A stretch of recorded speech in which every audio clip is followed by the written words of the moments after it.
ये जो आए बैठे हैं 40 चोर, जिनको मशवरा करने के लिए पाकिस्तान में कोई बंदा नहीं मिलता, और जिसको कहते हैं कि नवाज शरीफ की शीन लीग, ऐसे ही है ना, नवाज शरीफ की शीन लीग, नून तो रही नहीं ना, तो शीन लीग। हम उनसे भी कहते हैं कि आप जब हमारे सामने बैठते हो, जब हमसे बात करते हो, तो कहते हो कि जनाब हम दीन का निज़ाम, आप दीन समझते हैं, हम नहीं समझते, हम तो कौम की खिदमत के लिए आए हैं। तो आपको क्या नज़र नहीं आ रहा कि चोलिस्तान में लोग प्यास से मर रहे हैं और आप कौमी ख़जाने में से करोड़ों अरबों रुपए खर्च कर कर और मुल्की जहाज़ लेकर काबीना भर कर बाहर लेकर जा रहे हो। अगर आपके पास ज़्यादा पैसे आ गए हैं तो यार उन गरीबों को पानी फराहम करो। और चोलिस्तान में डेजर्ट रैली के नाम पर अरबों करोड़ों खर्च करने वाले वो अय्याश, जिन्होंने अय्याशी का सामान करने के लिए वहां पर पूरे पूरे खैमे और बस्तियां बसाई जाती हैं, वो कहां गए हैं सारे अय्याश? कौम को नजर आते जी बाद में वो चंद लोग हैं, वो भी दीनी लोग हैं, जो उनको पानी फराहम करने के लिए वहां पहुंच चुके हैं। अभी तक और तो कोई नहीं पहुंचा। वो सारे दीन का दर्द रखने वाले हैं, कौम का दर्द रखने वाले, वो सारे लोग उनको पानी फराहम करने के लिए पहुंचे हैं। वो कहां गए अय्याश बदमाश जो वहां पे करोड़ों अरबों पे में सिर्फ डेजर्ट रैलियां गाड़ियां भगाने जाते हैं? उनका पैसा क्या अय्याशी के लिए है? उनका पैसा क्या बदमाशी के लिए है? उनका पैसे में से क्या गरीबों का हिस्सा कोई नहीं है कि वो करोड़ों का और अरबों का डीजल वहां लगाते हैं, रात के खैमे बसते हैं और जो भी करतूत करते हैं उससे हमें कोई गर्ज नहीं। लेकिन क्या गरीबों को साफ पानी भी नहीं वो दे सकते? क्या उनकी मदद के लिए कोई पानी का इंतजाम भी नहीं कर सकते? भाई मसला यह है कि पानी अगर रुक जाए तो ऊपर अमीरुल मोमिनीन हजरत उमर बैठे हों तो वो खत से चल पड़ता है, लेकिन अगर ऊपर ऐसे लाइन बैठे हों, ऐसे कमाश बैठे हों, ऐसे बदकार बैठे हों और ऐसे वो बैठे हों तो पानी ज़ेरे ज़मीन चला जाता है। अल्लाह ताला किसी कौम के ऊपर इतना अजाब नहीं जाता कि वो प्यास से मर जाएं।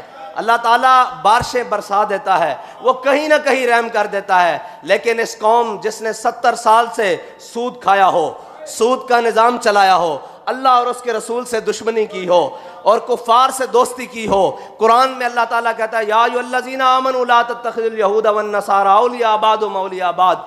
जब अल्लाह ताला कुरान में वाज़े फरमा दे, लेकिन उसके मुकाबले में हम वज़ीर ख़ारजा बनने के बाद पहला दौरा ही अमेरिका का जाना समझें, तो फिर हम क्या समझें? इस मुल्क के बागडोर किन के हाथ में है?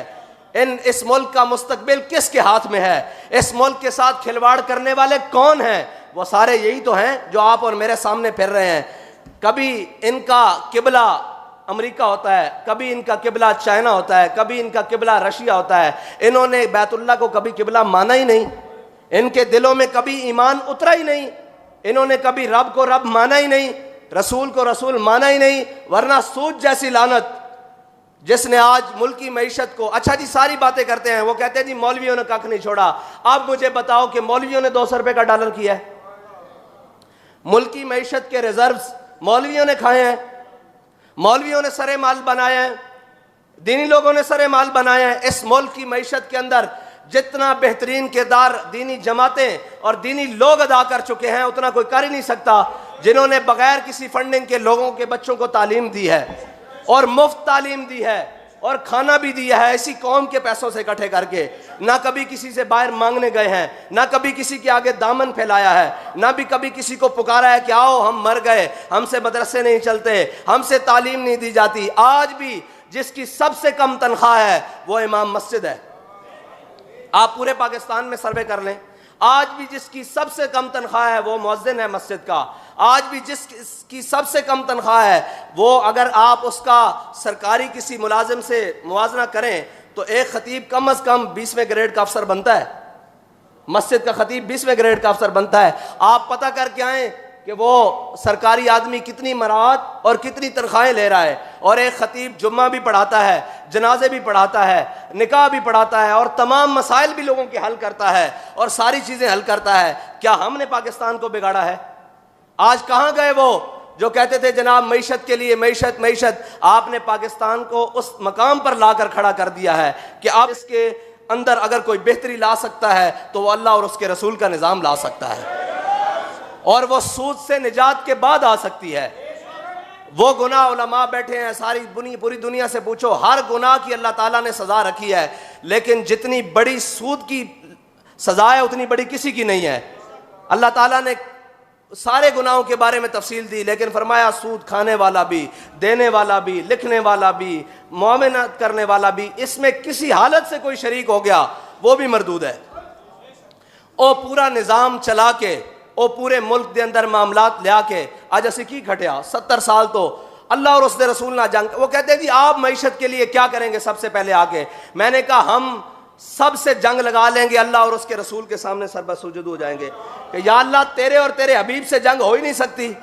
70 साल से हमने अल्लाह और उसके रसूल से जंग लगा कर इसकी मईशत ठीक करने के लिए अपना पूरा जोर लगा रहे हैं, एड़ी चोटी का जोर लगा रहे हैं और कर्जों में लगा रहे हैं। वो कह रहे हैं जी हमारी कोई सुनता नहीं।